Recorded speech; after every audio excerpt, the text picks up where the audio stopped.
بسم الله الرحمن الرحيم.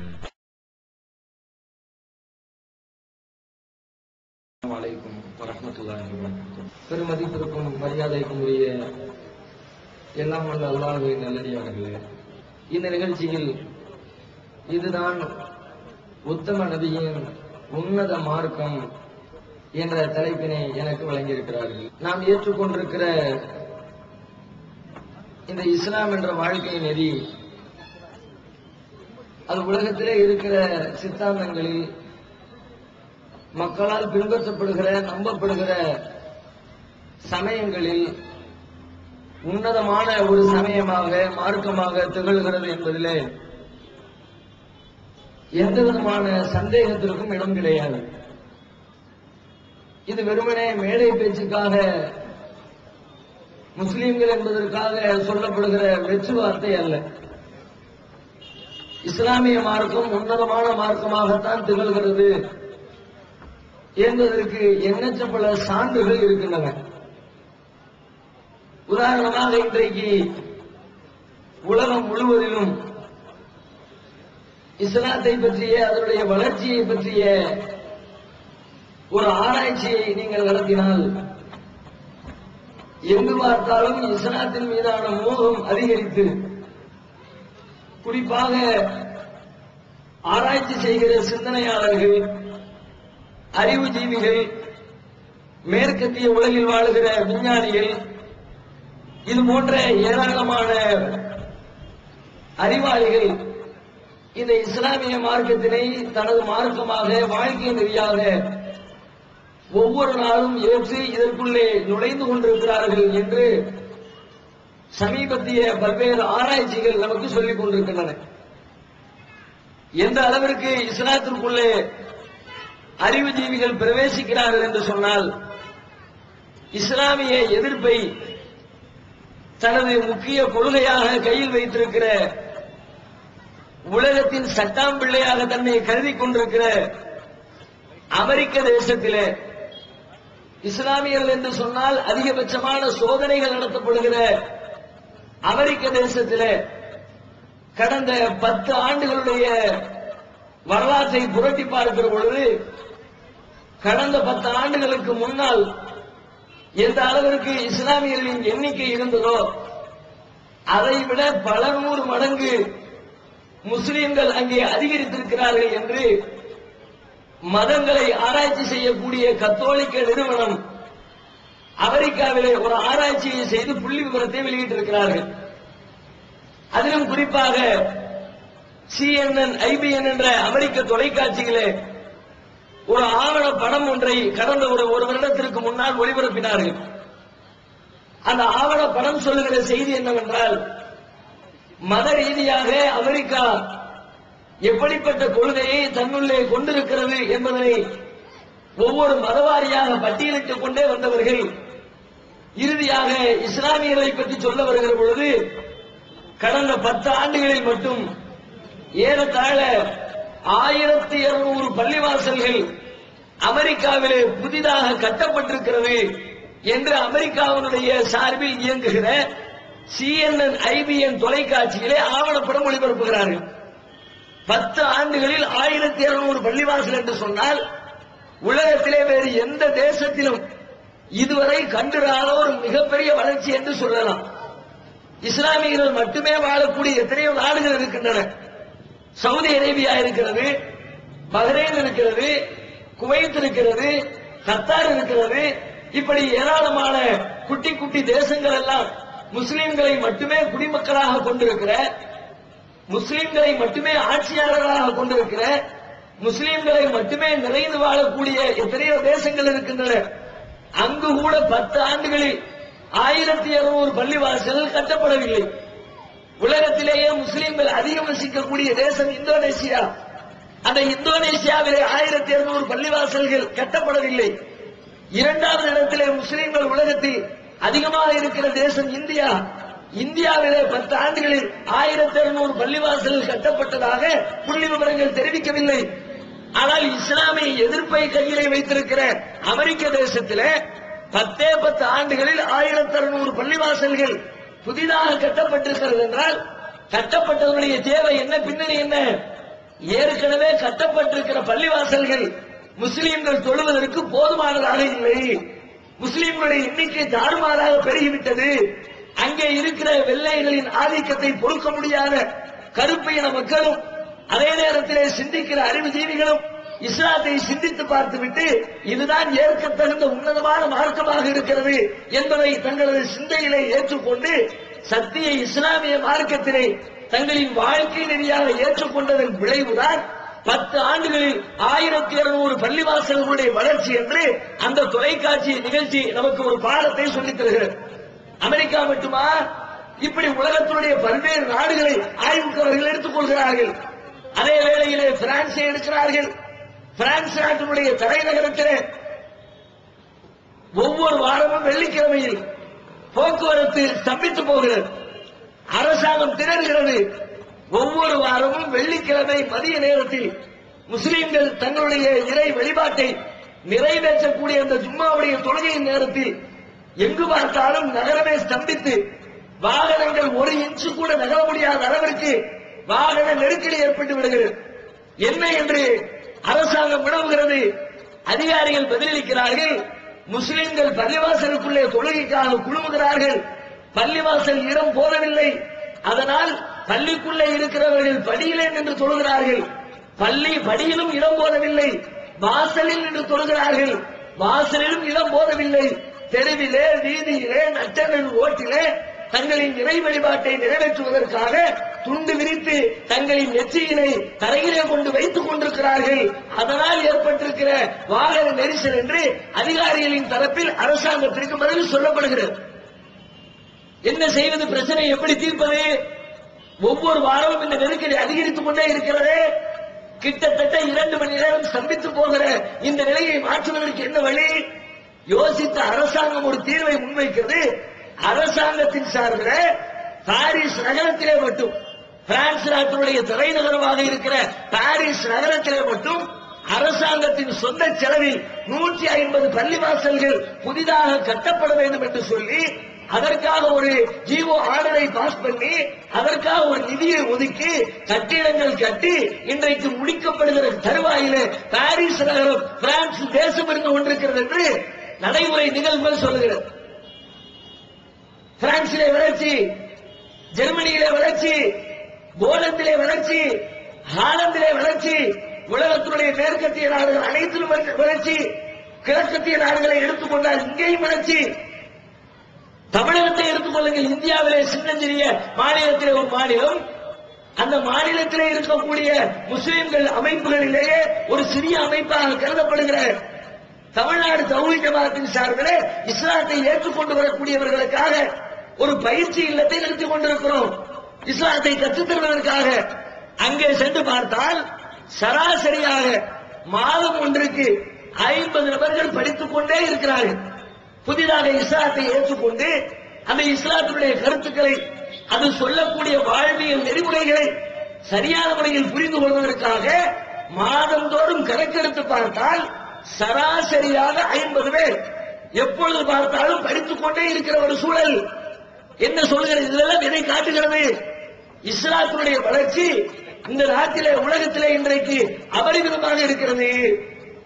எந்த அளவிற்கு இதனுடைய வளர்ச்சி அதிகரித்து விட்டது என்று சொன்னால், இதனை பார்க்கக்கூடிய முஸ்லிம் அல்லாத வேறு மதங்களை சார்ந்திருக்கிற தலைவர்கள், இதனுடைய வளர்ச்சிகளை பொறாமைப்படுகிற சில பேர், முஸ்லிம்கள் வளர்ந்தால் நம்முடைய செல்வாக்கு குறைந்துவிடும், நம்மிடத்திலே இருக்கிற முஸ்லிம் அல்லாதவர்கள் தான் அங்கே சென்று முஸ்லிம்களாக எண்ணிக்கை பெருகுகிறது, அப்படியானால் நம்முடைய அதிகாரத்திலே துண்டு விழுந்துவிடும், நமக்கு கீழே இருக்கிற மக்களுடைய எண்ணிக்கை குறைந்துவிடும். எனவே இந்த எண்ணிக்கையை தக்க வைத்துக் கொள்ள வேண்டும் என்று விரும்பக்கூடிய, இஸ்லாத்தினுடைய வளர்ச்சியை வெறுக்கக்கூடிய மற்ற மதத்தினுடைய தலைவர்கள், மதத்தினுடைய பீடாதிபதிகள், சமூக இயக்கத்தினுடைய தலைவர்களாக இருக்கிறவர்கள், அவர்கள் இதனுடைய வளர்ச்சியை பொறுத்துக் கொள்ள முடியாமல் இதை அழிப்பதற்காக வேண்டி, இந்த வளர்ச்சியை தடுப்பதற்காக பல்வேறு விதமான முயற்சிகளில் ஈடுபடக்கூடிய நிகழ்ச்சிகளையும் பார்க்கிறோம். இஸ்லாத்திற்கு எதிராக தப்பும் தவறுமான தகவல்களை பரப்பிவிடுவது, மதமாற்ற தடை சட்டத்தை கொண்டு வாருங்கள். இந்தியாவில் கூக்குரல் எழுந்து கொண்டே இருக்கிறது. கடந்த பல வருடங்களாக சொல்லிக் கொண்டே இருந்தார்கள். இப்பொழுது அதை வீரியப்படுத்தி இருக்கிறார்கள். நாளுக்கு நாள் முஸ்லீம்கள் எண்ணிக்கை வளர்ந்து கொண்டிருக்கிறது, அதனால மனம் மாறக்கூடாது அப்படின்னு ஒரு அரசாங்கம் போட வேண்டும், ஒவ்வொரு மாநில அரசும் போட வேண்டும் என்று சொல்லி அதற்காக பின்புறத்தில் மறைமுகமாக அரசாங்கத்திற்கு நெருக்கடி கொடுத்துக் கொண்டிருக்கிறார்கள். மேற்கத்திய தேசங்களை எடுத்து பார்த்தால் பகிரங்கமாக வீதியில இறங்கி போராட்டம் எடுத்துக் கொண்டிருக்கிறார்கள். சமீபத்தில் டென்மார்க் நாட்டிலே ஒரு போராட்டம் நடைபெற்றது. என்ன போராட்டம்? அங்கு இருக்கக்கூடிய அக்கம் பக்கத்தில் இருக்கிற ஏராளமான நாட்டின் கிறிஸ்தவ பாதிரிமார்களால் நடத்தப்பட்ட போராட்டம் அது.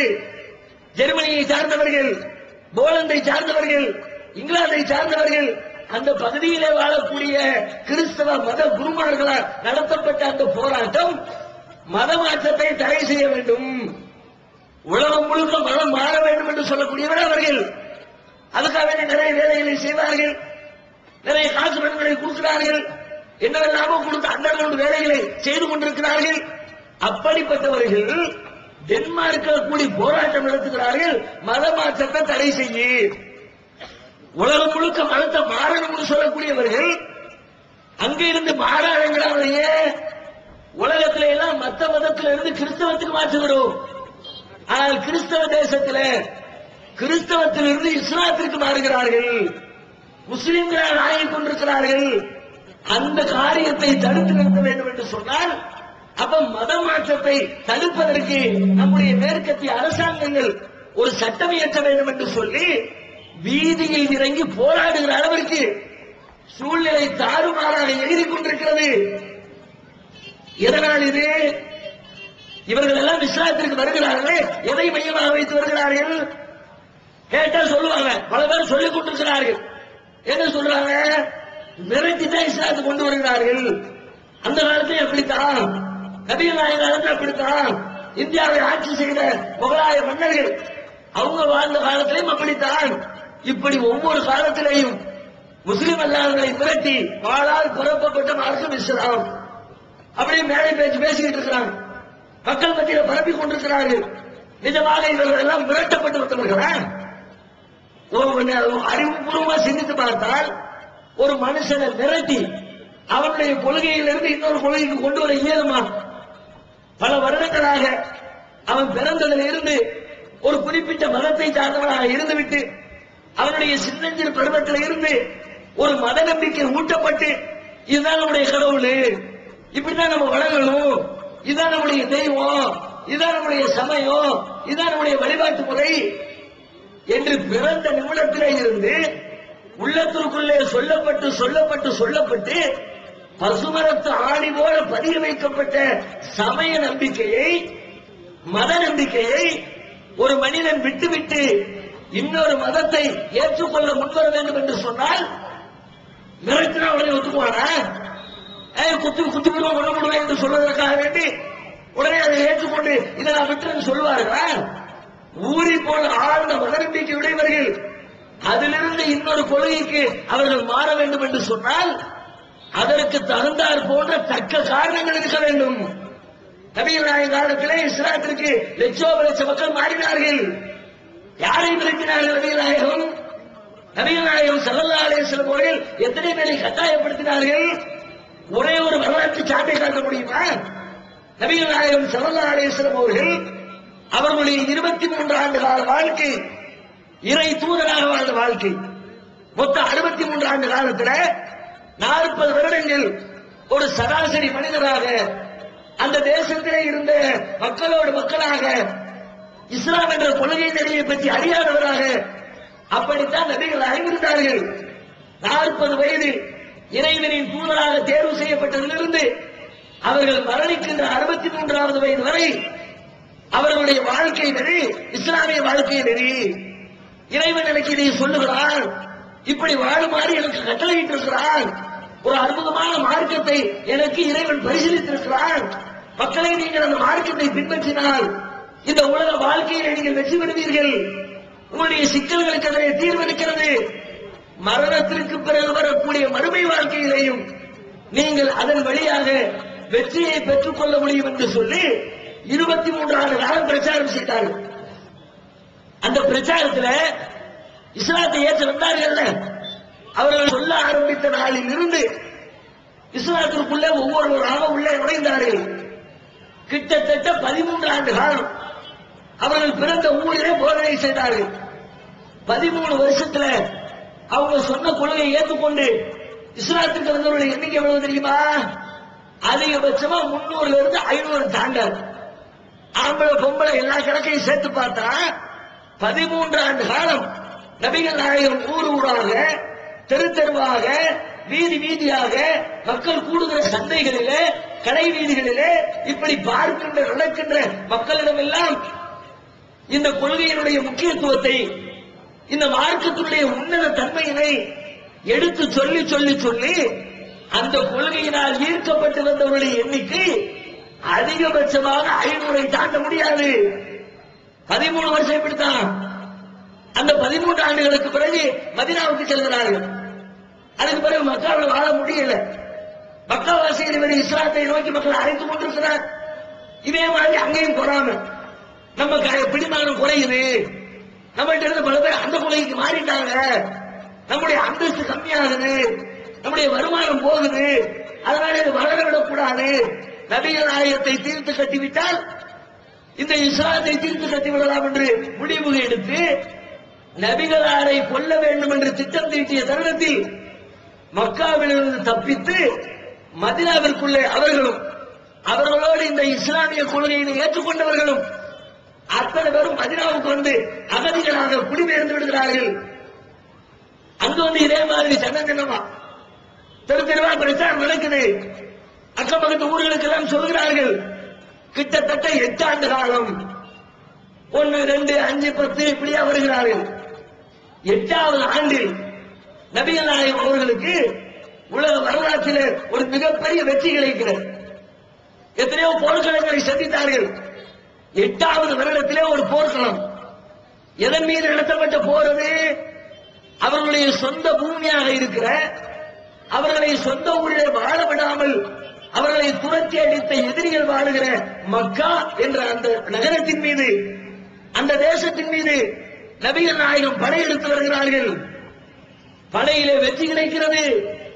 வெற்றி என்றால் சாதாரண வெற்றி இல்லை. அத்தனை துரோகிகளும் குடியிருக்கிற அந்த தேசம் கையிலே கிடைக்கிறது. இப்படி கிடைத்தால் அந்த மன்னனுடைய வெற்றி பெற்ற அரசனுடைய நடவடிக்கை எப்படி இருக்கும்? உலகத்தை வரலாற்றை படிச்சிருக்கிறீர்களா? எந்த நாட்டை இன்னொரு நாடு ஜெயிச்சாங்க, ஜெயித்த நாட்டினுடைய தலைவன் தோற்றுவிட்ட நாட்டை துவம்சம் செஞ்சிடும்.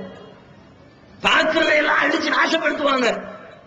ராணுவ வீரர்கள் நாட்டுக்குள்ளே புகுந்து பெண்களை கற்பழிப்பார்கள், சிறுவர்களை கொலை செய்வார்கள், விளைநிலங்களை தீ வைத்து கொளுத்துவார்கள்.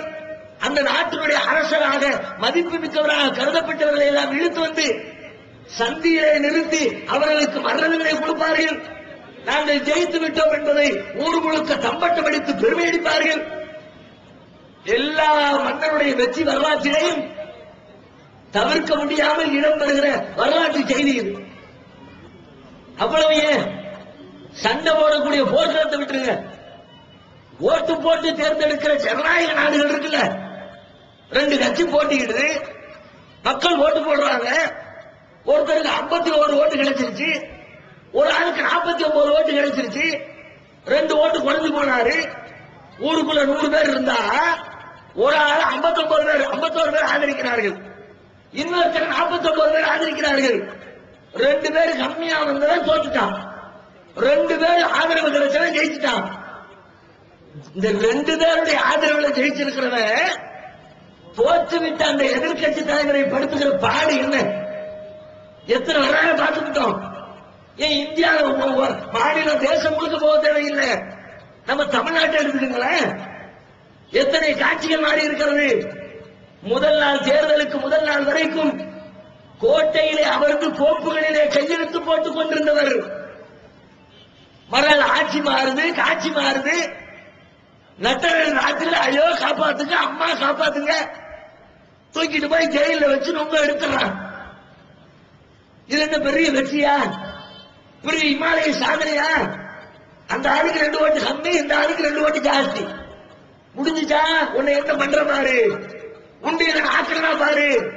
நட்டரன் ராத்திரியா இருந்தாலும் பரவாயில்ல, உன்னை முடிஞ்ச அளவுக்கு அவமானப்படுத்துற மாதிரி என்று தன்னுடைய சக்தியை பிரயோகிக்கிறார்கள் என்றால், மன்னர்களை பற்றி கையில வாளை வைத்துக் கொண்டு ஆயுதங்களை வைத்துக் கொண்டு எதிரிகளோடு சண்டையிட்டு தங்களுடைய பராக்கிரமத்தை நிலைநாட்டக்கூடிய மன்னர்களை பற்றி சொல்லவே தேவையில்லை. நபிகள் நாயகம் ஸல்லல்லாஹு அலைஹி வஸல்லம் அவர்கள் அப்படிப்பட்ட ஒரு காலகட்டத்தில் மக்காவை வெற்றி கொள்கிறார்கள். கையில கிடைச்சிருச்சு. என்ன நடக்கணும்? வரலாற்றை புரட்டினாரா? நபிகள் நாயகம் அவர்கள் மக்காவை எப்பொழுது வெற்றி பெற்றார்களோ அதுக்கு பிறகு இஸ்லாத்துக்குள்ள நுழைந்தார்களே, அதுக்கு முன்னாடி இருந்த 20 ஆண்டு கால வரலாற்றில் இல்லாத அளவுக்கு ஊர் ஊராக, கிராமம் கிராமமாக, இனம் இனமாக, குழு குழுவாக 100 பேரு, 50 பேரு, 500 பேரு, 1000 பேரு நபிகள் நாயகத்தை சந்தித்து நாங்களும் இஸ்லாத்தை ஏற்றுக்கொள்கிறோம், நீங்கள் சொல்லக்கூடிய மார்க்கத்தை நாங்கள் இணைந்து விடுகிறோம். நபிகள் நாயகத்துடைய கொள்கைகளை இணைந்தார்கள். இஸ்லாமிய மார்க்கத்தை தங்களின் வாழ்க்கை நெறியாக ஒத்துக்கொண்டார்கள். இத்தனை வருஷம் சொன்னாங்களே, மக்காவில் 13 வருஷம், மதீனாவில் 8 வருஷம், 21 வருஷம் சொன்னாங்களே, வீடு வீடா ஏறி ஏறி சொன்னாங்களே, கெஞ்சு கூத்தாடி சொன்னாங்களே, காரணகாரியத்தோடு விலக்கி சொன்னாங்களே, அப்பவெல்லாம் இஸ்லாத்தை ஏற்க வேண்டும் என்ற எண்ணம் இல்லாதவர்களுக்கு இன்னைக்கு என்ன திடீர்னு என்ன நடந்துருச்சு? நபிகள் நாயகம் இந்த போர் வெற்றியை எப்படி கடைபிடித்தார்கள் என்பதை மட்டுமே பார்த்தார்கள். இப்படிப்பட்ட வெற்றி கிடைச்சா நம்ம எல்லாத்தையும் காலி பண்ணி கருவெடுத்திருப்பாரு. வேற எந்த மன்னரா இருந்தாலும் இப்படிதான் நடக்கும். நாம் இந்த முஹம்மதுடைய தேசத்தை கைப்பற்றி இருந்தால் அந்த தேசத்து மக்களை நம்மளும் அப்படித்தானே கொன்று குவிச்சிருப்போம். நபிகள் நாயகத்தை கருவரத்தில் ஏற்றி இருப்போம். அந்த நாட்டினுடைய பெண்களை கற்பழிச்சு சின்னாபின்னமாக்கி இருப்போம். ஆனால் நபிகள் நாயகம் அவர்கள் இந்த நாட்டை வெற்றி பெற்றதற்கு பிறகு அவர் நடந்து கொண்ட நிகழ்வு எப்படி? அப்போ அந்த மக்காவை நபிகள் நாயகம் வெற்றி கொண்டதற்கு பிறகுதான் இஸ்லாத்தின் வளர்ச்சி தாறுமாறுதா இருந்துச்சு. காரணம் என்ன தெரியுமா? நபிகள் நாயகம் அந்த மக்களிடத்துல வெற்றியை கொண்டாடிய விதம் உலகத்துல யாரும் கொண்டாடாத மாதிரி நபிகள் நாயகம் கொண்டாடுறாங்க. தன்னுடைய தோழர்களை, ராணுவ வீரர்களை நிறுத்தி வைத்துக் கொண்டு அவர்களுக்கு ஒரு உபதேசம் செய்கிறார்கள். என்ன உபதேசம் தெரியுமா? வரலாறுகள் பதிந்து வைத்திருக்கிறது. லா இலாஹ இல்லல்லாஹு வஹதா வ ஸதக வஅதா வ நஸர அப்தா வ அஸ்ஸ ஜுந்தா வ ஹஸமல் அஹ்ஸாப வஹதா. லா இலாஹ இல்லல்லாஹு வஹதா, வணக்கத்திற்குரிய இறைவன் அல்லாஹ்வை தவிர வேறு யாரும் இல்லை, அவன் தனித்தவன். வ ஸதக வஅதா, அவன் கொடுத்த வாக்குறுதியை அவன் உண்மைப்படுத்தி இருக்கிறான். என்ன அர்த்தம்?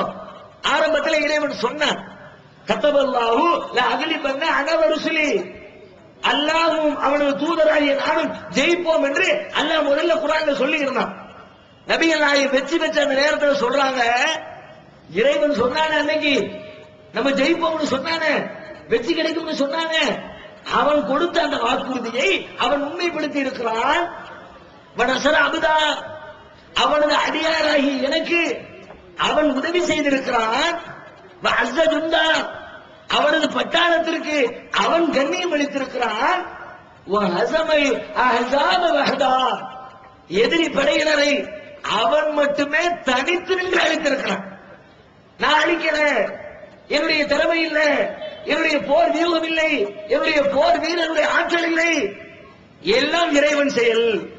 இதுல நான் பெருமை அடிக்கிறதுக்கு, எதிரிகளை குத்துறதுக்கு, நான் ஆட்டம் போடுறதுக்கு, அகம்பாவம் கொள்றதுக்கு எனக்கு என்னப்பா இருக்குது?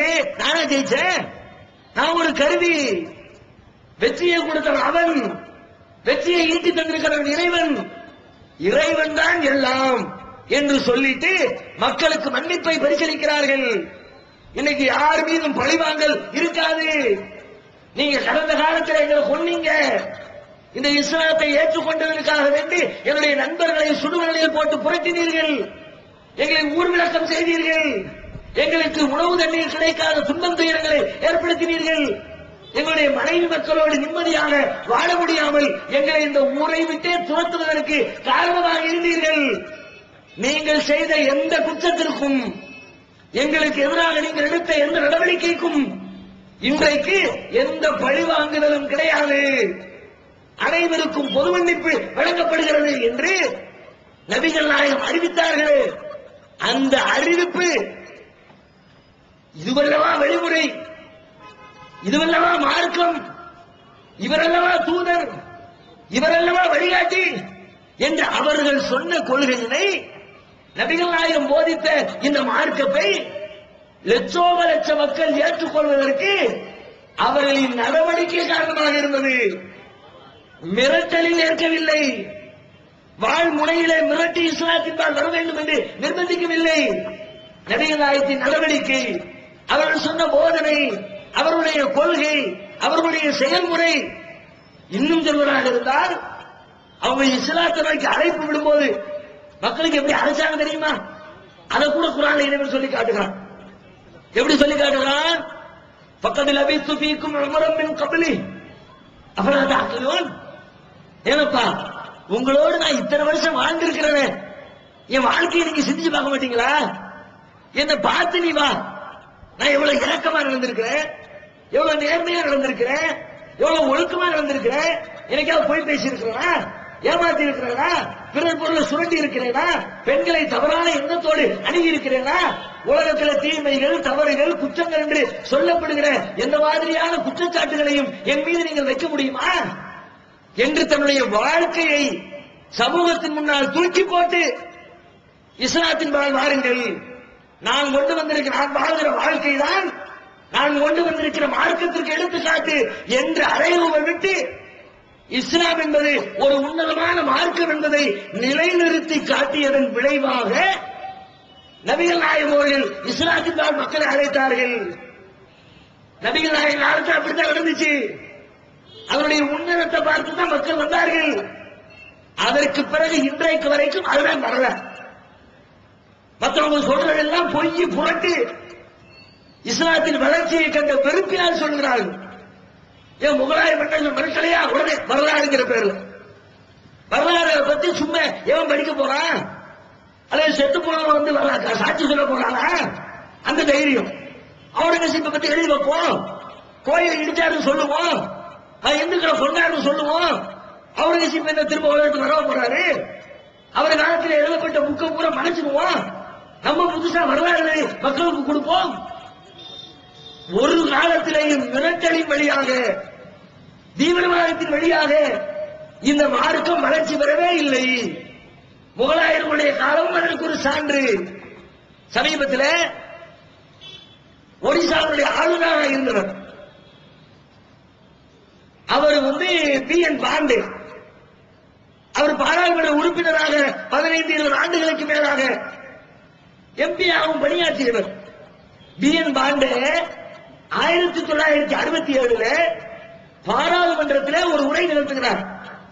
அந்த உரையை அவர் சொல்றாரு, நான் வந்து காசி விஸ்வநாதர் கோயில் ஆலயம் இருக்கிற புனித ஸ்தலம், இந்துக்களுடைய புனித ஸ்தலம், அந்த புனித ஸ்தலத்துடைய வழக்கு சம்பந்தமாக பிரச்சனையாக ஒரு வழக்கு இடத்துல வந்துச்சு. அப்ப நான் பழைய ஆவணங்களை எல்லாம் எடுத்து பார்த்தேன், செப்பு பட்டயங்களை எல்லாம் பார்வையிட்டேன். அப்படி பார்வையிடும் பொழுது நான் பள்ளிக்கூடத்தில் படித்த வரலாற்றுக்கு மாற்றமான ஒரு நிஜமான உண்மையை நான் கண்டுபிடித்தேன். இது பாராளுமன்ற குறிப்பிலே இருக்கிறது. இது ஏதோ ரோட்ல யாரோ சொன்ன செய்தி இல்லை.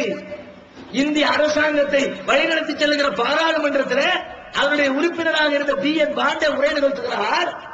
நான் பள்ளிக்கூடத்தில் முஸ்லிம் மன்னர்களை பற்றி, குறிப்பாக அவுரங்கசீப்பை பற்றி, அவர் கெட்டவர், கோயிலை இடிச்சவர், இந்துக்களை கொண்டவர், இந்து பெண்களை கட்டாயப்படுத்தி மதமாற்றியவர், இப்படித்தான் நான் படிச்சேன்.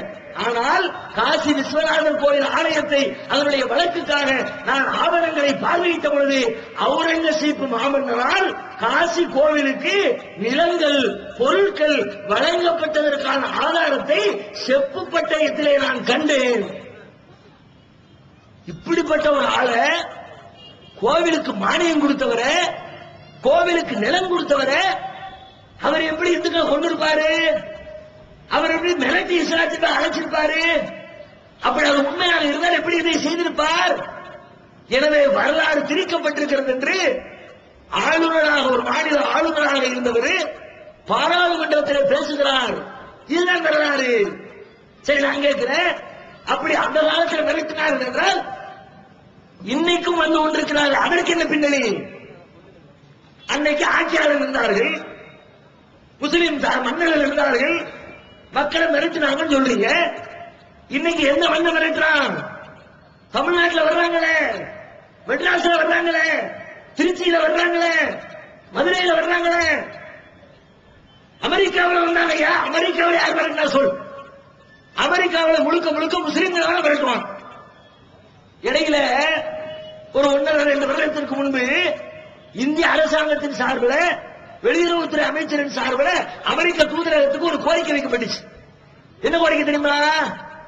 அமெரிக்காவில் இருக்கிற சீக்கியர்களை சோதனைங்கிற பேர்ல அமெரிக்க அரசாங்கம், காவல்துறை ரொம்ப நெருக்கடி கொடுக்குது, அதை குறைத்துக் கொள்ள வேண்டும், அவங்க அது மாதிரி தப்பு செய்யக்கூடிய மக்கள் கிடையாது என்று சீக்கியர்களுக்காக குரல் கொடுத்து இந்திய வெளியுறவுத்துறை அமைச்சர் சார்பில் அமெரிக்கா தூதரகத்துக்கு கோரிக்கை வைக்கப்பட்டுச்சு. அங்க இருக்கிற சீக்கியரை போட்டு சொல்லப்படுத்தலாம். அங்க போய் சீக்கிய என்ன பெரிய தப்பு பண்ணிட்டாங்க விசாரிச்சா, சீக்கியர்களை தொல்லப்படுத்துறவங்க பண்ணல. சீக்கியர்களும் முஸ்லீம்கள் மாதிரி தாடி வச்சிருக்காங்களா? முஸ்லீம்களை பூரா கூப்பிட்டு ஆராய்ச்சி பண்ணி அவனை சோதனைங்கிற பேர்ல தாடி வச்ச லிஸ்ட்ல சீக்கியரையும் சேர்த்து, இவரும் பாய் மாதிரி தான் இருக்கான், தாடி வச்சிருக்கான், கொண்டு போ உள்ள அப்படின்னு தாடுவோம். அதுல ஒரு 10-50 சீக்கியரை கொண்டு போய் உள்ள வச்சு விசாரிச்சுட்டாங்க. உடனே நம்ம தரப்பாக்கிட்டு சீக்கிரம் என்ன பண்ணாரு? ஆகா, நம்ம இனம் துன்புறுத்தப்படுகிறது, கோரிக்கை வை அப்படின்னு இங்க இருந்து டெலிகிராம் வச்சுட்டார். அமெரிக்காவிலே முஸ்லிம்கள் தான் துன்புறுத்தப்பட்டார்கள், சோதனையிடப்பட்டார்கள், சந்தேகிக்கப்பட்டார்கள், தேசபக்தி அற்றவர்கள் என்று சித்தரிக்கப்பட்டார்கள். அப்படிப்பட்ட நிலையில பரிதாபகரமாக சிறுபான்மையினராக பலமற்றவர்களாக இருக்கிற அமெரிக்க தேசத்துல 10 வருஷத்துல 1200 பள்ளிவாசல் கட்டுகிற அளவிற்கு முஸ்லிம்களுடைய எண்ணிக்கை வளர்ச்சி அடைந்தது. அவர்களை மிரட்டி இஸ்லாத்திற்குள்ளே கொண்டு வந்தது யார்? அப்ப பொய், புரட்டு, கற்பனை. அப்படியானால் எதற்காக வந்தார்கள்? எந்த பின்னணியிலே வருகிறார்கள்? 40 வயதிலே வருகிறார், 50 வயதிலே வருகிறார், 60 வயதிலே வருகிறார், 70 வயது முதியவர் வருகிறார். 70 வருஷம் ஒரு குறிப்பிட்ட மதத்தில் இருந்து விட்டு பிள்ளைங்களை பெற்றெடுத்து, பேர பிள்ளைங்களை பெற்றெடுத்து, அந்த சமூகத்தில் மதிப்பிற்குரியவராக வாழ்ந்து ஒரு சமூக அந்தஸ்தை பெற்றிருக்கிற நிலையில எனக்கு இந்த மார்க்கம் வேண்டாம், நான் இஸ்லாமிய மார்க்கத்தில் சேர்ந்துறேன்னு சொல்லி சமுதாயத்தில் வெறுப்பை சம்பாதித்து, பிள்ளைகளால் பெற்றோர்களால் வெறுக்கப்பட்டு, நிராதரவாக தன்னந்தனியால் விடப்பட்டாலும் பரவாயில்லை, நான் இஸ்லாத்தை ஏற்கிறேன் என்று இஸ்லாத்திற்குள்ளே நுழைகிறார்கள் என்றால் சும்மா நுழையில படிச்சு பார்க்கிறாங்க. இதனுடைய கொள்கை, இதனுடைய தத்துவம், இதனுடைய வழிபாடு, இதனுடைய சட்டத்திட்டம் உலகத்திலே இருக்கிற மார்க்கங்களிலேயே, சமயங்களிலேயே, மதங்களிலேயே உன்னதமான மார்க்கமாக இஸ்லாம் தான் திகழ்கிறது என்பதை மனதால் அறிந்து கொண்டதன் விளைவாக எத்தனை பெரிய துன்பத்தையும் நான் தாங்கிக் கொள்ள தயார் என்று சொல்லி தன்னை ஒரு முஸ்லிமாக அடையாளப்படுத்துகிறார்கள். வேற எந்த பின்னணி கிடையாது. இஸ்லாத்தை ஆராய்ச்சி பண்ணா அவருடைய உன்னதம் தெரியும். ஒப்பிட்டு பாருங்கள் உலக மதங்களோடு எப்படி எல்லாம் உன்னதத்தை வெளிப்படுத்துகிறது. உலகத்தில் மனிதன் சந்திக்கிற பிரச்சனைகள் அனைத்திற்கும் தீர்வு சொல்லக்கூடிய ஒரு வழிகாட்டியாக, ஒரு சித்தாந்தமாக இஸ்லாத்தை தவிர வேறு எந்த சித்தாந்தமாவது உலகத்தில் இருக்கிறதா? ஒரு சவாலாக முன்வைக்கிறோம். திருமறை குர்ஆன் கூட அந்த சவாலை உலகத்துக்கு முன்வைக்கிறது. எப்படி முன்வைக்கிறது? அந்த யகூலு உனத்தரா குல் ஃபஅத்து பிசூரத்தின் மின் மிஸ்லிஹி, இந்த குர்ஆன் இறைவனிடமிருந்து அருளப்படவில்லை, கடவுளின் மார்க்கம் இல்லை, ஏதோ ஒரு மனிதர் இட்டு கட்டி கொண்ட மார்க்கம் என்று நீங்கள் வாதிட்டால், உலகத்தில் இருக்கிற மற்ற மதத்தை மாதிரி தான், மற்ற வேத புத்தகங்கள் மாதிரி தான் இந்த குர்ஆனும் ஒரு புக்கு அப்படின்னு ஒரு சமத்துவ அந்தஸ்தோடு நீங்கள் பார்த்தால், குர்ஆன் சொல்லுகிறது ஃபஅத்து பிசூரத்தின் மின் மிஸ்லிஹி, அது குர்ஆன்ல இருக்கிறது மாதிரி ஒரு அத்தியாயத்தை கொண்டு வாருங்கள் பார்க்கலாம். இதுல இருக்கிற மாதிரி ஒண்ணு கொண்டு வந்து காட்டு பார்க்கலாம். இத மாதிரி உலகத்தை கொண்டு வர முடியாது. அப்படி ஒரு மார்க்கம் கிடையாது. ஒரு சித்தாந்தம் இல்ல, எல்லாவற்றிலும் உன்னதம், அனைத்திற்கும் வழிகாட்டக்கூடிய கொள்கை இஸ்லாம். எல்லா பிரச்சனையும் தீரும். நாட்டுக்குள்ள தீர்க்க முடியாத பிரச்சனை என்ற அரசாங்கம் தலையை பிச்சுக்கிட்டு இருக்கிற எந்த பிரச்சனையும் கொண்டு வா. முல்லை பெரியாரா? இஸ்லாத்திலே தீர்வு இருக்கிறது, நடைமுறைப்படுத்தி காட்டினால் இஸ்லாம் தீர்த்து வைக்கும். காவிரி பிரச்சனையா? இஸ்லாம் தீர்க்கும். பாகிஸ்தான் பார்டர் பிரச்சனையா? இஸ்லாம் தீர்க்கும். நேபாளத்தில் சைனா பார்டர் எல்லை பிரச்சனையா? இஸ்லாம் தீர்க்கும். திருட்டு பிரச்சனையா? இஸ்லாமிய மார்க்கத்திலே தீர்வு உண்டு. கொலைகாரர்கள் பெருத்து விட்டார்களா? இங்கே விலகி இருக்கிறது, தீர்வு இருக்கிறது. கற்பழிப்பு விலகி விட்டதா? தீர்வு இங்க இருக்குது. எதுக்கு இல்லவா? இன்னைக்கு வரைக்கும் பல நாடுகள்ல சில பிரச்சனைகளை நினைத்து தீர்க்க முடியலையே. நம்ம நாட்டில் எத்தனையோ சட்டம் போட்டாச்சே, சரி வரலையே. 2000 ஆண்டுகளுக்கு மேலாக தீர்க்க முடியாத பிரச்சனையாக நம்முடைய தேசத்திலும் உலகத்திலே இருக்கிற பல்வேறு தேசங்களிலும் நிலை பெற்றுக் கொண்டிருக்கிற ஒரு பிரச்சனை அன்டச்சபிலிட்டி, தீண்டாமை கொடுமை. எத்தனை சட்டம் வந்துருச்சு. இன்னும் சொல்ல போனால் இந்த தீண்டாமை கொடுமைக்கு எதிராக போடப்பட்டிருக்கிற சட்டங்களில் பெரும்பாலான சட்டங்களை இன்றைக்கு தவறாக பயன்படுத்தி, எவனையாவது பிடிக்கலையா, என்ன பல்லன்னு சொல்லிவிட்டான், என்ன பறையன்னு திட்டிவிட்டான் அப்படின்னு தன்னுடைய பழி வாங்குவதற்காக வேண்டி அந்த சாதிக்கு எதிராக போடப்பட்ட சட்ட திட்டங்களை, தீண்டாமை கொடுமைக்கு எதிராக போடப்பட்ட சட்ட திட்டங்களை பயன்படுத்திக் கொண்டு கொள்ளுகிற அளவிற்கு சட்டங்கள் கடமைப்படுத்தப்பட்டு விட்டது. தீண்டாமை ஒழிஞ்சிச்சா? தலைவர்கள் எல்லாம் பேசுகிறார்கள், சாதி இரண்டடைய வேறில்லை, ஆண் சாதி பெண் சாதி உலகத்தில் 2 தான் சாதி, வேற சாதி கிடையாது. மேடையில் பேசுறாங்க, தத்துவம் முழங்குகிறார்கள், கவிதை இயற்றுகிறார்கள், கட்டுரை எழுதுகிறார்கள். தீர்ந்துச்சா? பள்ளிக்கூடத்து பாட புத்தகங்கள் பிள்ளைகளுக்கு திரும்ப திரும்ப தமிழ்நாட்டு பாடநூல் கழகத்தின் சார்பில் வெளியிடப்படுகிற புத்தகங்களை புரட்டினால் முதல் பக்கத்தில் தீண்டாமை ஒரு பெருங்குற்றம், தீண்டாமை ஒரு மனித தன்மையற்ற செயல். தீர்ந்துச்சா? 1ஆம் கிளாஸ்ல இருந்து அவருடைய உள்ளத்தில் அது பதியணும் பதியணும் பதியணும் பதிக்க வச்சமே, தீர்க்க முடிஞ்சுச்சா? இன்னைக்கு இரட்டைக்கு வரை இருக்கிறது, இன்றைக்கும் தர்மபுரி இருக்கிறது, அன்றைக்கு கொடியன்குளம் இருந்தது, மேலவளம் இருந்தது, தாமிரபரணி படுகொலை இருந்தது. அதே போல இனத்தின் பெயரால் சாதியின் பெயரால் சமீபத்திலே தர்மபுரியில் கூட நடைபெற்று முடிந்திருக்கிறது. ஒழிக்க முடியலையே, அரசாங்கம் தலையை பிக்குத. அந்த பிரச்சனைக்கு இஸ்லாம் எப்படிப்பட்ட தீர்வை வைத்திருக்கிறது? உலகத்தில் இஸ்லாமிய மார்க்கத்தில் சாதிய ஏற்றத்தாழ்வு உண்டா? நீ மேல் சாதி, நான் கீழ் சாதி, நீ உயர்ந்தவன் நான் தாழ்ந்தவன், பஞ்சாயத்து உண்டா? ஏற்றத்தாழ்வு கற்பித்த வரலாறு ஒன்றே ஒன்றை காட்ட முடியுமா? ஒண்ணு கிடையாது. ஈக்குவாலிட்டி, கடவுளின் முன்னால் அனைவரும் சமம். எந்த அளவுக்கு இங்கே இருக்கிற முஸ்லீம்கள், இந்த தேசத்தில் இருக்கிற முஸ்லீம்கள் அனைவரும் இந்த தேசத்தில் இருக்கிற ஏதோ ஒரு சாதியிலிருந்து வந்தவர்கள். ஒரு 5 தலைமுறைக்கு பின்னால் தேடி பார்த்தால் எந்த முஸ்லீமுடைய வரலாறும் 5 தலைமுறை 8 தலைமுறை 10 தலைமுறைக்கு பின்னாடி போனா இந்த நாட்டிலே இருக்கிற ஏதோ ஒரு சாதி கவுண்டராக, பிள்ளைமாராக, தேவராக, செட்டியாராக, பிராமணராக, தலித்தாக அப்படி இருந்தவர்கள் தான் இஸ்லாத்தை ஏற்றுக்கொண்டார்கள். சாதிய வேறுபாடு இருந்தது. ஆனா இன்னைக்கு அந்த சாதி வேறுபாடு யாருக்கா தெரியுமா?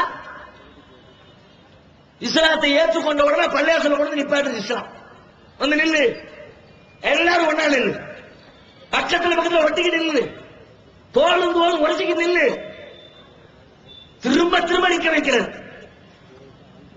உயர்குலத்திலிருந்து ஒருத்தர் வந்திருப்பார், பிராமண சாதியிலிருந்து ஒருத்தர் வந்திருப்பார், தாழ்த்தப்பட்ட சாதியிலிருந்து ஒருத்தர் வந்திருப்பார். நானும் இஸ்லாத்தை ஏத்துக்கிட்டேன், நானும் ஏத்துக்கிட்டேன், 2 பேரும் பள்ளியாசல நில்லு, தக்பீர் கட்டி கடவுளுக்கு முன்னாடி 2 பேரும் சம ஒன்னா நில்லு. முதல் நாள் உறுத்தி இருக்கும் பிராமணருக்கு. நேற்றைக்கு வரைக்கும் இவன் கைப்பட்டாலே தீட்டு இருந்தோம், இவன் கால்பட்டாலே குற்றப்பட இருந்தோம், இவன் கைப்பட்ட இடத்தை கழுவி விட்டு சுத்தப்படுத்தணும், பக்கத்தில் வந்து வாசிக்க நிற்கிறானே அருவருப்பு. இருக்கும், இருந்திருக்கும், மறுக்க முடியாது. திரும்ப கொஞ்ச நேரம் கழிச்சு மீண்டும் பக்கத்துல, மீண்டும் பக்கத்துல, மீண்டும் பக்கத்துல, மீண்டும் பக்கத்துல, ஒரு நாளைக்கு 5 தடவை திரும்ப திரும்ப நிறுத்தி நிறுத்தி நிறுத்தி அப்படியே அந்த சிந்தனையை உள்ளத்திலிருந்து தூக்கி எறிஞ்சு இன்றைக்கு எந்த அளவிற்கு சமத்துவம் பேணப்படுகிறது என்றால், முஸ்லீம் அல்லாத மக்கள் இருந்தால் நீங்கள் பரிசீலித்து பார்க்கலாம். பள்ளிவாசலுக்கு போயிட்டு வெளியில வர்றவங்கள்ட்ட தொழுதுட்டு வருவாங்களே, அவங்கள்ட்ட கேட்டு பாருங்க, உங்களுக்கு வலது பக்கத்தில் நின்று தொழுது யாரு கேளுங்க, தெரியாது. யாருன்னு தெரியலையே, யாரு நின்னா? சரி, இடது பக்கத்துல தெரியலைங்க, அதிகபட்சமா யாரு தெரியும்? யாராவது 2 பேரும் சேர்ந்து போயிருந்தாங்க வச்சுப்போம், நண்பர்கள். என் ஃப்ரெண்டு நின்னா, என் பையனை கூட்டிட்டு போயிருந்தான், அவன் தான் நின்னா.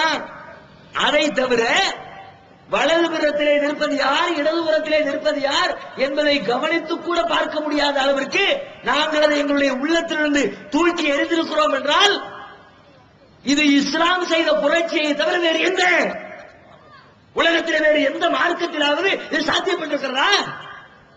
நிரூபித்து காட்டப்பட்டிருக்கிறதா? பேச்சுக்கு மேடைக்கு வேணால் பேசப்படலாம், இங்கு ஏற்றத்தாழ்வு இல்லை என்று சொல்லி பெருமை பேசப்படலாம். அது மேடைகளில் இருக்கிறது, நடைமுறையில் இருக்கிறதா? இப்படி எந்த பிரச்சனையும் எடுத்து பாருங்கள்.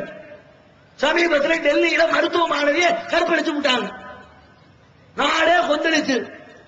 என்னமோ நம்ம நாடு சுதந்திரம் அடைஞ்சதுல இருந்து இப்பதான் முதல் தடவையா ஒரு பிள்ளைய தெரியாம கைப்பிடிச்சிருச்சுனால போல இருக்குது அப்படின்னு பிரச்சனை வந்தது மாதிரி. விடாத, காலி பண்ணு, நாடே கொந்தளிச்சு. எல்லா தலைவர்களும் அறிக்கை, அரசாங்கத்தின் சார்பில் வெளிநாடுக்கு தூக்கி செல்லப்பட்டு மருத்துவம், ஒவ்வொரு நாளும் ஒவ்வொரு விதவிதமான அறிக்கை தலைவர்களால் பறந்தது. பத்திரிகைகள் எல்லாம் சூடு பறக்க விற்பனையானது. சரி, பிரச்சனை முடிஞ்சிருச்சா? ஒரு பஞ்சாயத்து வந்துச்சியா? மக்கள் கொந்தளிச்சாங்கயா? சட்டம் போட்டாங்கயா? எல்லாம் இன்னைக்கு எல்லா ஊர்ல இருக்கிற பொம்பளைங்களும் கற்போடு நிம்மதியா வாழ முடியுது. எவனும் யார் கையும் முடிக்கிறது இல்ல. கற்பழிப்பு நின்று போச்சு. காட்ட முடியுமா? உத்தரவாதம் சொல்ல முடியுமா?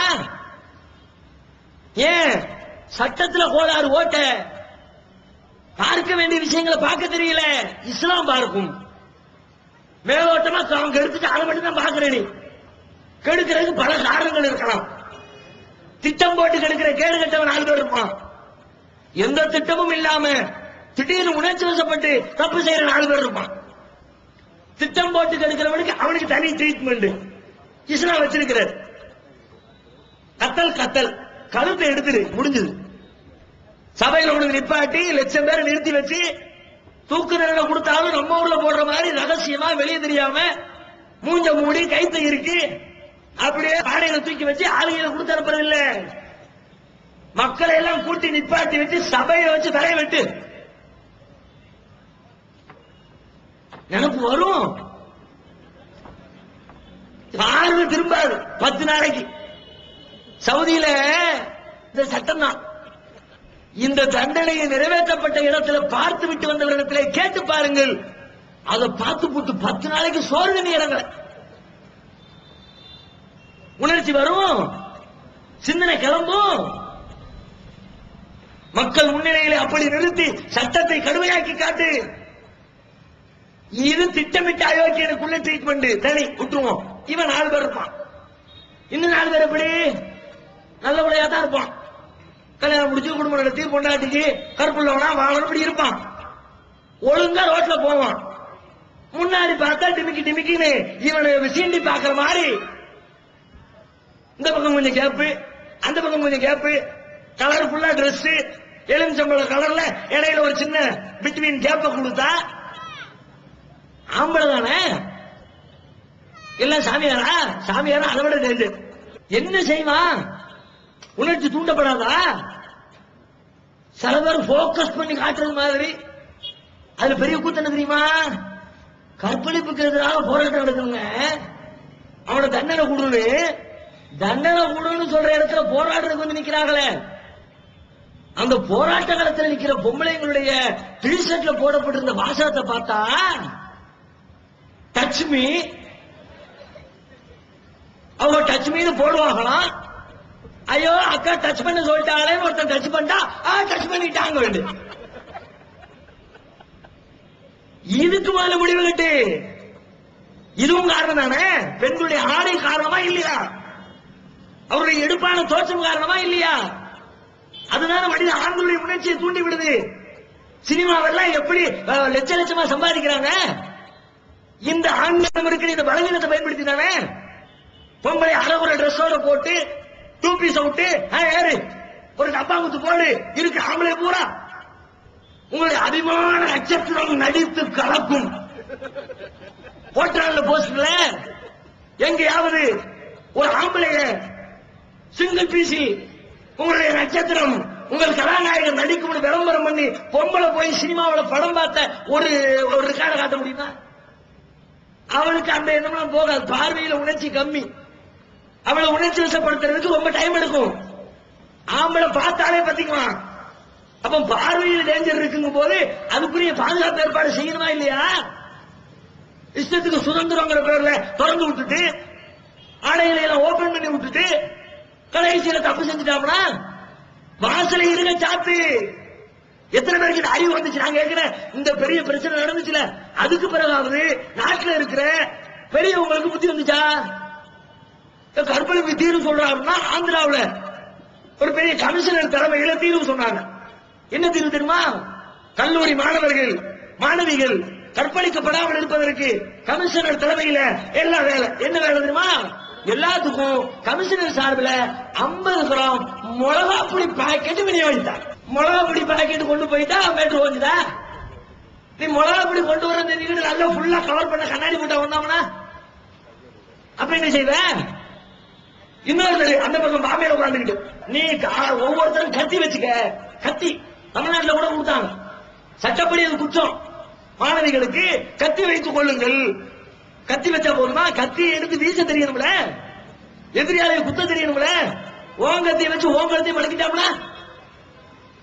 ஏன்னா ஒரு வீடு பத்திக்கிட்டு எரியுது, இதை எப்படி நிறுத்துறது? ஒவ்வொருத்தரும் ஒவ்வொரு யோசனை சொல்றான். எக்ஸாஸ்ட் பேரை போட்டு விடு, புகை மூட்டமா இருக்குது. எல்லாம் சரிமா? வீடு பத்தாம இருக்கிற வழி சொல்லப்பா. இந்த வீடு பத்திக்கிச்சுல, பத்தாம இருக்கிற தீர்வு சொன்னா பத்திக்கிட்ட விஷயத்தை உள்ளுக்குள்ளே கஷ்டப்பட்டு இருக்கிறதுக்கு என்ன வழி? அதுதான் எல்லாருடைய சிந்தனை யோசித்தது.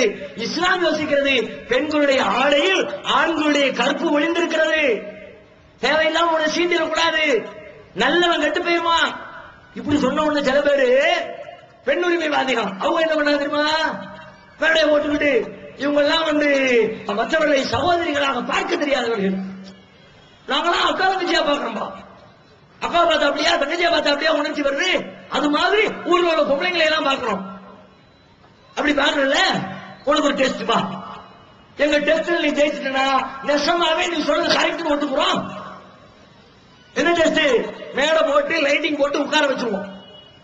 முன்னாடி அழகு வர்ற பஞ்சவர்ண கீழே அப்படி போடுற 2 பீஸ் 3 பீஸ் என்னென்ன பீஸ் எல்லாம் இருக்கோ எல்லா பீஸையும் மாத்தி விட்டு நீ அசையாம உட்கார்ந்துருக்கணும். அசையாமல எப்படி?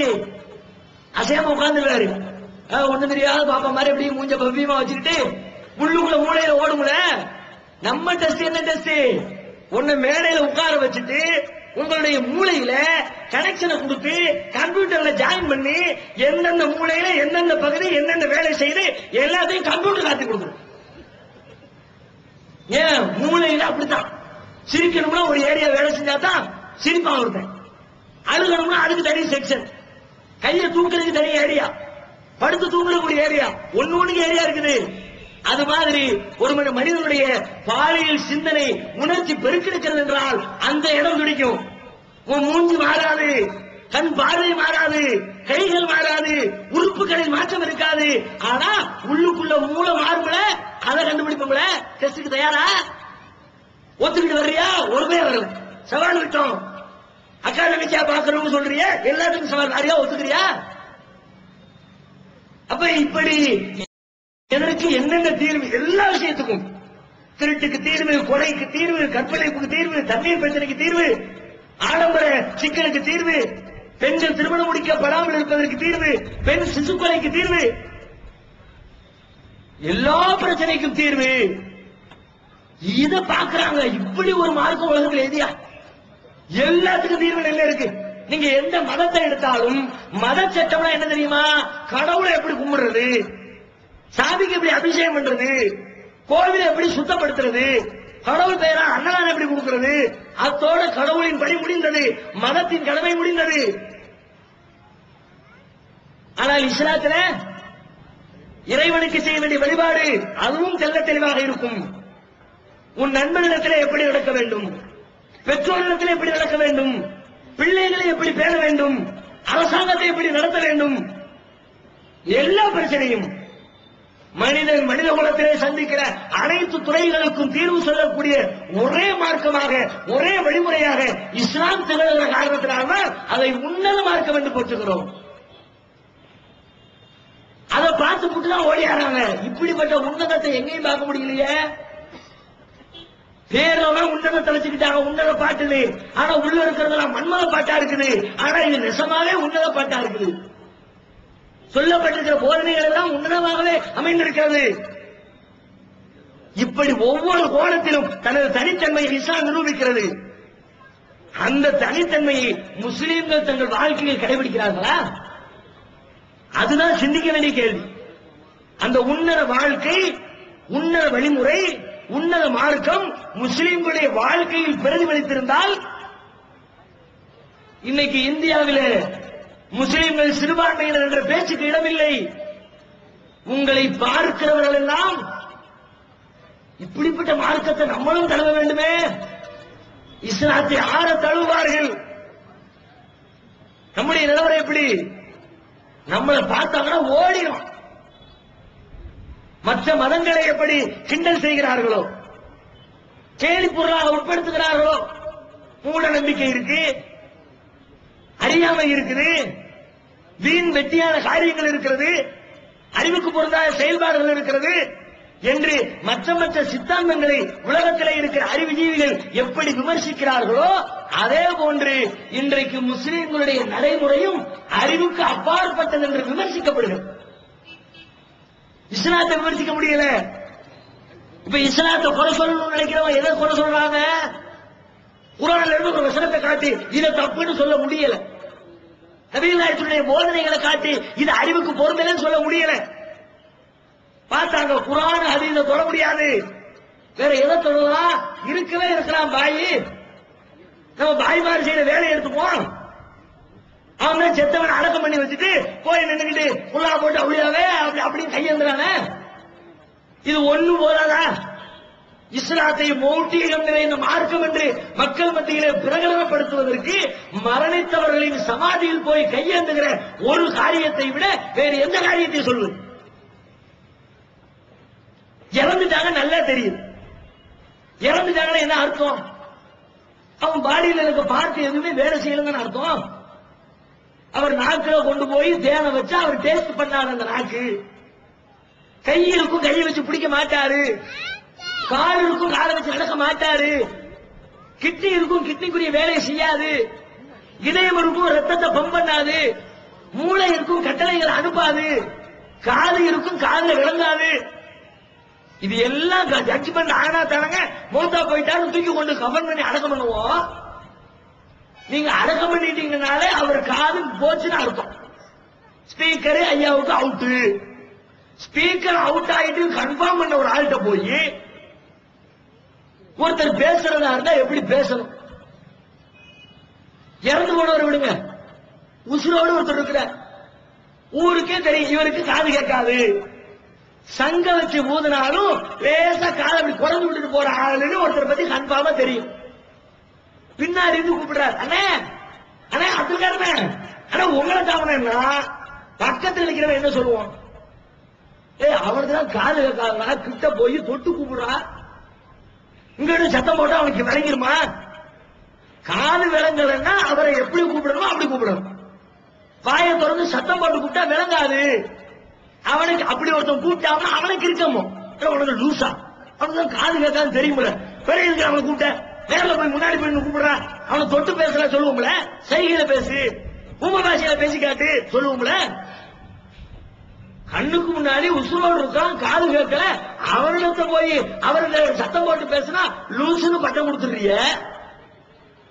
அவர் காது கேட்காது, கன்ஃபார்ம் ஆயிடுச்சு, செத்து போயிட்டாரு, கபர்ல கொண்டு போய் அடக்கம் பண்ணி ஆளே இல்ல உலகத்துல. அவர் அடக்கம் பண்ண இடத்துல போய் அவுளியாக்களே, மகான்களே, நாதாக்களே, நீங்க தான் எனக்கு பிள்ளைய தரணும் அப்படின்னா இது மௌட்டியம் இல்லாமல் வேறு என்ன? அறியாமை இல்லாமல் இதற்கு வேறு என்ன பெயர் சூட்டுவீர்கள்? நீங்கள் சொல்லுங்கள். பக்தியின் பெயரால் செய்கிறீர்கள். அறிவுக்கு அப்பாற்பட்டு இருக்கிற பக்தி இஸ்லாம் சொல்லக்கூடிய பக்தி இல்லை. இஸ்லாத்துடைய பக்தி வடிவம் வேறு, உலகத்திலே இருக்கிற எல்லா மதங்களின் பக்தி வடிவம் வேறு. உலகத்திலே இருக்கிற மதங்களின் பக்தி என்பது வேதம் சொல்கிறது, கேள், கட்டுப்படு, அதை பின்பற்றி நட. இதுதான் உலக சித்தாந்தங்கள் சொல்லக்கூடிய தகவல். இஸ்லாத்துடைய போதனை என்ன? கேள். எப்படி கேள்? சிந்தித்து கேள், அறிவோடு கேள். குர்ஆன்ல இறைவன் பேசுகிறான், ஓய்தா ذكروا بآيات ربهم لم يخروا عليها صما وعميانا. அவர்களிடத்தில், நல்ல மக்களிடத்தில் அவர்களின் இறைவனின் வசனங்களை எடுத்து சொல்லப்பட்டால் லம் யகுர்ரு அலைஹா சும்மன் வம்யானா, அதன் மீது செவிடர்களாகவோ குருடர்களாகவோ விடமாட்டார்கள். என்ன அர்த்தம்? சொல்லிட்டாங்க. அப்படியே அவன் போட மாட்டான். கொண்டா சிந்திச்சு பார்ப்போம், ஏற்க முடியுதா, அறிவுக்கு பொருந்துதா, எல்லாம் டெஸ்ட் பண்ணிட்டு கரெக்ட் தான், இது இறைவன் சொன்னதுதான், அதுக்கப்புறம் ஃபாலோ பண்ணு. சிந்தனையை செயல்படுத்தாமல் இருந்ததற்காகவே நாளை மறுமையிலே பெரும்பான்மையான மக்கள் நரகத்திற்கு செல்கிறார்களாம். குர்ஆனுடைய தீர்ப்பு இது. இறைவன் பேசுகிறான், வலக்கத் ஜஅல்னா ஜஹன்னம கஸீரம் மினல் ஜின்னி வல் இன்ஸ், மனிதர்களிலும் ஜின்களிலும் அதிகமானவர்களை நாம் நரகத்திற்காக தயாரித்திருக்கிறோம். எந்த காரணத்தினால் நரகம் போறான் தெரியுமா? லஹும் குலூபுன் லா யஃகஹூன பிஹா வலஹும் ஆயுனுன் லா யுப்சிரூன பிஹா வலஹும் ஆதானுன் லா யஸ்மஊன பிஹா. அவர்களுக்கு மூளை இருக்கும், சிந்திக்க மாட்டார்கள். கண்கள் இருக்கும், பார்க்க மாட்டார்கள். செவிகள் இருக்கும், கேட்க மாட்டார்கள். உலாயிக்க கல்லனாம், இவர்கள் எல்லாம் கால்நடைகளை போன்றவர்கள். சொல்லிட்டு அல்லாத மறுக்கலாம். பல் உண்மைகள் இல்லை இல்ல, அதை விட கேட்டுக்கிட்டான். ஏன்? கால்நடைக்கு சிந்திக்கிற மூளை இல்ல, அதனால சிந்திக்கல. உனக்கு சிந்திக்கிற மூளை இருந்தும் சிந்திக்கலாட்டி ரெண்டு ஒண்ணா? நீ அதை விட மட்டும் பா. பன்றி சிந்திக்கலாட்டி சிந்திக்கிற கெப்பாசிட்டி பன்றிக்கு கிடையாது. மனுஷன் சிந்திக்கலாட்டி நீ பன்றியை விட மட்டும், நாயை விட மட்டும், கழுதையை விட மட்டும். உனக்கு கொடுக்கப்பட்டிருக்கிற அறிவால் நீ உயர்ந்து இருக்கிறாய். வேற எதை வச்சு மனிதன் சிறப்பு? நல்ல அழகான கண்ணு இருக்கு, அதை வச்சா? மூக்கு மூலியமா இருக்கிறாய மனுஷன், அதனாலயா சிறப்பு? கைய பாரு, ஆம்ஸ் எப்படி இருக்குது, அதனாலயா? எதற்கு சிறப்பு? நம்முடைய பலத்தால் சிறப்பு இல்லை, பலம் வாய்ந்த மிருகங்கள் அதிகம் இருக்கிறது. அழகால் சிறப்பு இல்லை, அழகில் உயர்ந்த உயிரினங்கள் அதிகம் இருக்கிறது. எதனால் சிறப்பு? மூளையால் சிறப்பு, பகுத்தறிவால் சிறப்பு, சிந்தனையால் சிறப்பு, அறிவுபூர்வமான செயல்பாடுகளால் சிறப்பு. அந்த சிறப்பை விட்டுட்டீங்கள, சிந்திக்க மறுக்கிறீங்களே. சிந்தனை இல்லாததனால மறுமையில் நரகத்திற்கு செல்கிறார்கள். இன்னும் சொல்றான் இறைவன், வமன் அல்லல்லு மிம்மை யதுஉ மின் தூனில்லாஹி மல்லா யஸ்தஜீபு லஹு இலா யௌமில் கியாமத்தி வஹும் அன் துஆஇஹிம் காஃபிரூன். இவனை விட வழிகட்டவன் எவனடா இருக்கிறான்? கொஸ்டின் மார்க்களை கேள்வி வசனத்தை ஆரம்பிக்கிறார். வமன் அல்லல், இவனை விட வழிகட்டவன் எவன் சொல்லு? எவனை விட?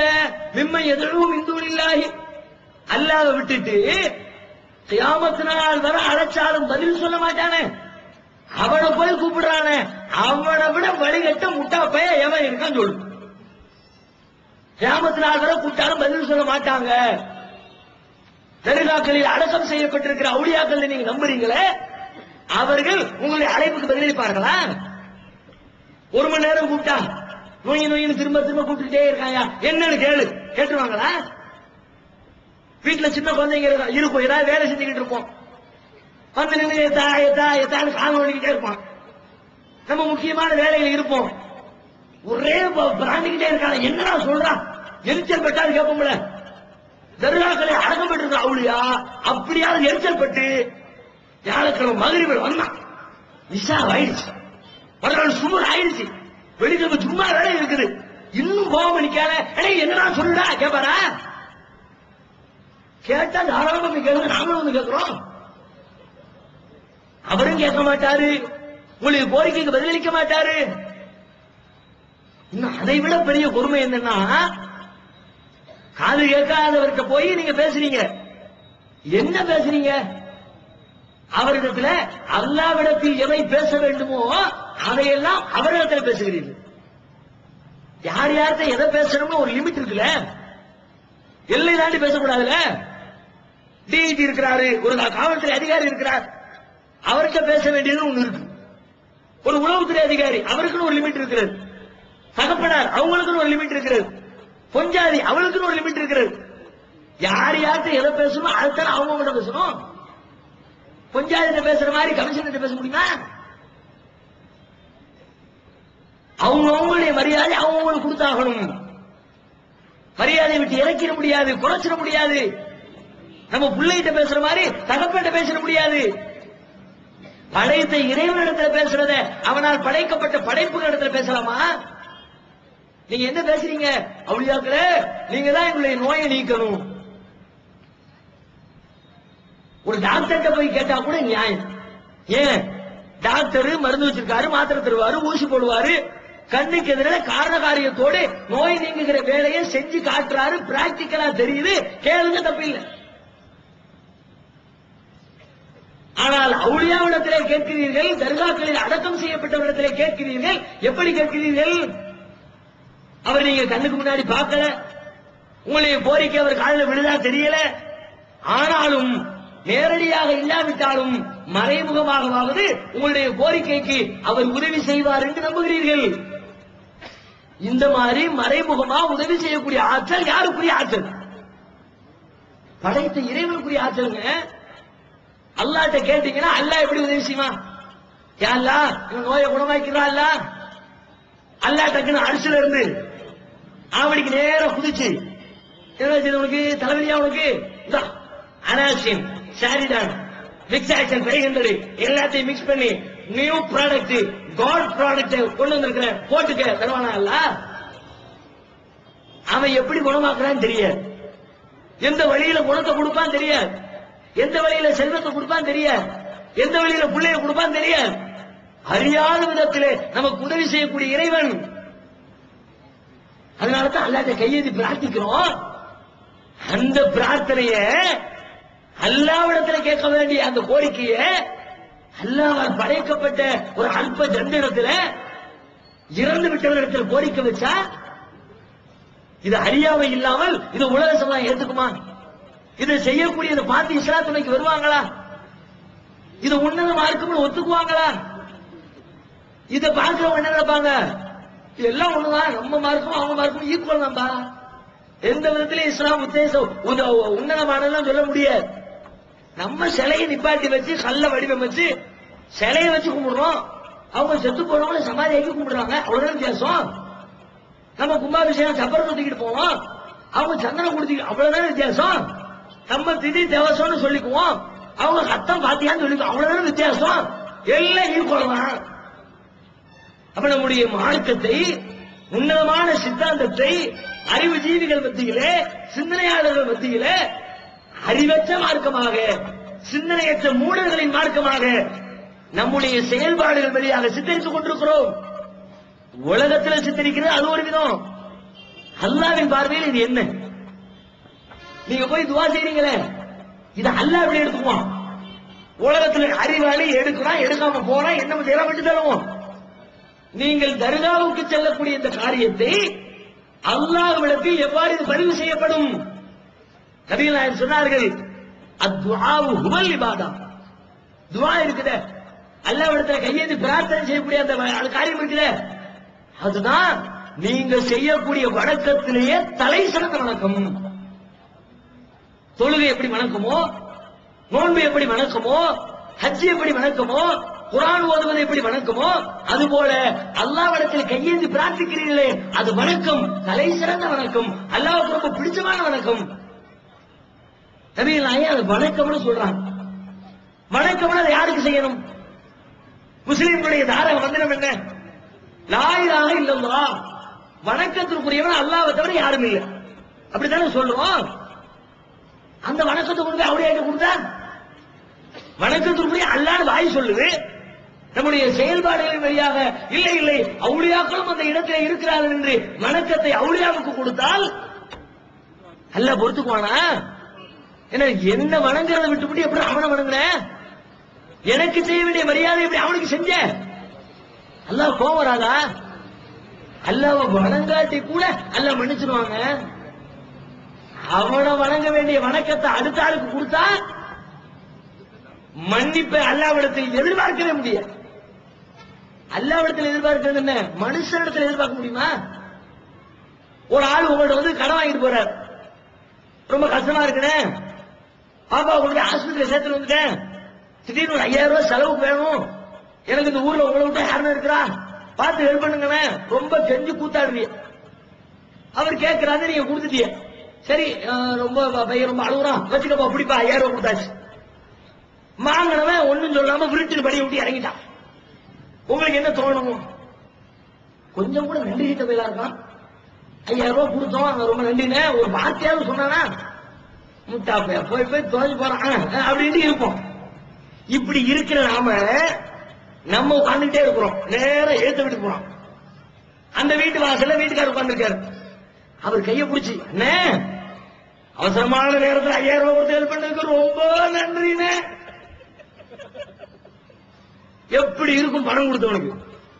இறங்கி வந்து சோட்ல இருக்க மாட்டான். புறா 5000 நன்றி அவனுக்கா? அவனே அங்க போ. இவனுக்கு நன்றி சொல்லாவிட்டால் கூட பொறுத்துக் கொள்வான். இவனுக்கு சொல்ல வேண்டிய நன்றியை இன்னொருவனுக்கு செய்தால் மனிதர்களாகிய நமக்கே பொறுத்துக் கொள்ள முடியாத பொழுது படைத்த இறைவன் பொறுத்துக் கொள்வானா? அவனுக்கு செய்ய வேண்டிய வழிபாட்டை அவனால் படைக்கப்பட்ட ஒரு படைப்பிடத்திற்கு செய்தால் அல்லாஹ் அதை ஏற்றுக்கொள்வானா? அதனால்தான் அல்லாஹ் சொன்னான், இன்னல்லாஹ லா யக்ஃபிரு அன் யுஷ்ரக பிஹி வ யக்ஃபிரு மா தூன ذلك லிமன் யஷா. அல்லாஹ் தனக்கு இணை கற்பிக்கப்படுகிற பாவத்தை ஒரு காலம் மன்னிக்க மாட்டான். எதை வேணாலும் மன்னிப்பேன்.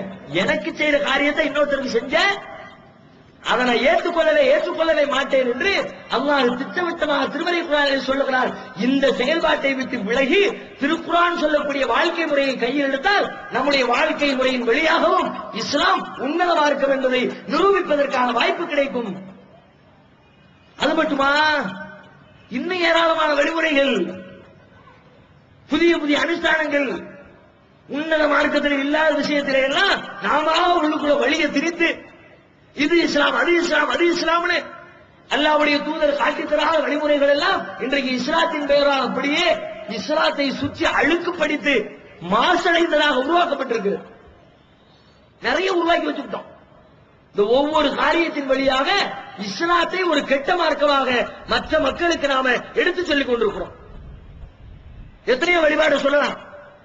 நாளை கழிச்சு வரக்கூடிய ஒரு வழிபாடு பராத் இரவுன்னு கொண்டாடுவாங்க. பராத் இரவு, அது என்ன பராத் இரவு? அன்னைக்குதான் அல்லாஹ் எல்லாத்துக்கும் பட்ஜெட் பிரிக்கிறான். அன்னைக்குதான் அல்லாஹ் கணக்கு விளக்கு எல்லாத்தையும் யார் யாருக்கு என்னங்கிறத பிரிச்சு வைக்கிறான். அதனால அன்னைக்கு நைட்டு மகரிப தொழுதுட்டு ரொட்டியை சுட்டு அல்லது பன் ரொட்டியை வாங்கியாவது, ரொட்டி சுட வாய்ப்பு இல்லை. எங்க ஊர்ல முந்தைய எல்லாம் ரொட்டி சுட்டுக்கிட்டு இருந்தாங்க. இப்ப மெனக்கிட்டு ரொட்டி சுடுறதா கஷ்டமா இருக்குது. சோறு திங்கிறதுக்கே கவட்டில வாங்கி தின்னுட்டு இருக்கிறோம். இதுல வேற பாத்தியாவதுக்கு ரொட்டியை நம்ம கஷ்டப்பட்டு சுடுறதா அப்படின்னு கடையில போய் 2 ரூபா கொடுத்து பன் ரொட்டியை வாங்கி அதை பள்ளியாசல பெரிய தேய்ச்சா வச்சு தேய்ச்சால கொண்டு போட்டு மறுநாள் காலையில இப்ப அந்த பன் ரொட்டி எல்லாம் பேக்கரிக்கு போயிடும். அதை எடுத்து மொத்தமா எடுத்து கொண்டு போய் பேக்கரில் வித்துருவார். அது வேற விஷயம். குர்பானிக்கு கிடைக்கிற கறியை கூட திட்டம் பண்ணுவார். எல்லாரும் கறி ஒரு பக்கம் கொடுப்பாங்களா, அதை எல்லாத்தையும் மறுநாள் காலையில ஊர்ல கடையில 1 கிலோ கறி 100 ரூபானா அதை இடத்துல மறுநாள் காலையில வாங்கினா 50 ரூபாய். அவர் என்ன பண்ணுவார்? அவ்வளவு கறிய ஒரு தேய்ச்சா வச்சிருப்பார்ல, 50 ரூபாய்க்கு இட போட்டு வித்துக்கிட்டு இருப்பார். இது மாதிரி ஒரு காரியத்தை நம்முடைய சமூகம் அரங்கேற்றுகிறது. பண்ண வச்சு ரொட்டியை வச்சு பேரிச்சம்பழத்தை வச்சு பாத்தியா ஓத வேண்டியது வீடு வீடாக ஆலிம் சாக்கள் அலை மோதுவார்கள். பாத்தியாவுக்கு ஆள் இல்ல. நாளெல்லாம் பாத்தியா ஓதிக்கொண்டிருக்கிற காலத்துல பராத்திரம் அன்னைக்கு பயங்கர டிமாண்ட். கையில பிடிக்க முடியாது, விடுங்கண்ண போய்கிட்டு இருக்கணும். முக்கியமான ஆள் ஒருத்தர் 50 ரூபா 100 ரூபா பெரிய வெட்டு கொடுப்பாரா? அவருக்கு முக்கியத்துவம் கொடுத்து போய்கிட்டு இருக்கும்போது 5 ரூபா 10 ரூபா ஆசான நவுளு பின்னாடி நின்றுட்டே இருப்பாங்க. அஜர்த்தி விட்டு எந்த அளவுக்கு இந்த கூத்து அரங்கேற்றினோம் என்றால், இன்றைக்கு நினைத்தால் ஒரு புறத்திலே சிரிப்பாகவும் மறுபுறத்திலே கவலையாகவும் இப்படிப்பட்ட ஒரு கேடுகட்ட காரியத்தை செய்திருக்கிறோமே என்ற அச்சத்தோடு சில வீடுகள்ல பாத்தியா ஓதி முடிச்ச பிறகு பைக்குள்ள கை விட்டு எண்ணிட்டு இருப்பார். ரொம்ப கஷ்டப்பட்டு படத்தை எடுத்து லேட் ஆகும். நமக்கு அன்னைக்கு அந்த 2 மணி நேரத்துல 2000 ரூபாய் சம்பாதிச்சு ஆகணும். டயத்தை மிஸ் பண்ண முடியாது. சீசன் வியாபாரம் மாதிரி ஒரு நைட்டுக்குள்ள மேட்டரை முடிக்கணுமே, அதுக்காக என்ன பண்றது, கூட சிசி பிள்ளை வச்சிருப்போம், சின்ன பையன் வாங்கிட்டு வந்துடலாம் அடுத்து விடுவோம். இந்த மாதிரி காசு சம்பாதிப்பதற்காக வேண்டிய ஒரு காரியத்தை அதுக்கு ஒரு 3 யாசினை ஓதி, ரிசுக்கு விசீரத்துக்கு ஒரு யாசினு, நோய் இல்லாம வாழ்றதுக்கு ஒரு யாசினு, 3 காரணத்தை சொல்லி ஒரு 3 யாசினை ஓதி யாருக்கு கற்று தந்தது? எங்கே இருக்கிறது? திருமறை குர்ஆனிலே உண்டா? நபிகளாரின் போதனையிலே உண்டா? அல்லாஹ்வுடைய மார்க்கத்திலே இதற்கு எங்கேயும் ஆதாரம் இருக்கிறதா? பின்னால் வந்த ஆலிம்களும் உலமா பெருமக்களும் தங்களுடைய வருமானத்திற்காக ஏற்படுத்திக் கொண்ட ஒரு காரியத்தை மார்க்கத்தின் பெயரால் செய்கிறோம். இதை பார்க்கிற மற்றவர்கள் என்ன நினைப்பார்கள்? நபிகள் நாயகம் சொன்ன வழிமுறையே வேறு. உங்களுக்கு ரிஸ்க் நிறைய கிடைக்கும் நினைக்கிறீங்களா? நீங்க ரொம்ப நாள் வாழணும் ஆசைப்படுறீங்களா? நபிகள் நாயகம் சொன்னார்கள், ஃபல் யஸில் ரஹிமஹு, அந்த விரும்பக்கூடியவர் அவர் தன்னுடைய சொந்த பந்தங்களோடு சேர்ந்து வாழட்டுமப்பா. இது எப்படி இருக்கு அறிவுரை? சொந்தங்கள் அனுசரிக்க வைக்கக்கூடிய ஒரு அழகான போதனை. அந்த போதனையை காற்றுல பறக்க விட்டுட்டு நீ ரொம்ப நாள் வாழணுமா, நிறைய துட்டு சேர்க்கணுமா, பராத்திரவனைக்கு பள்ளியாசலுக்கு 3 யாசினை ஓதி உன்னை 90 வயசுக்கு வாழ வச்சிடறேன், 3 யாசினை ஓதி உன்னை பெரிய பணக்காரர் ஆக்கிறேன்.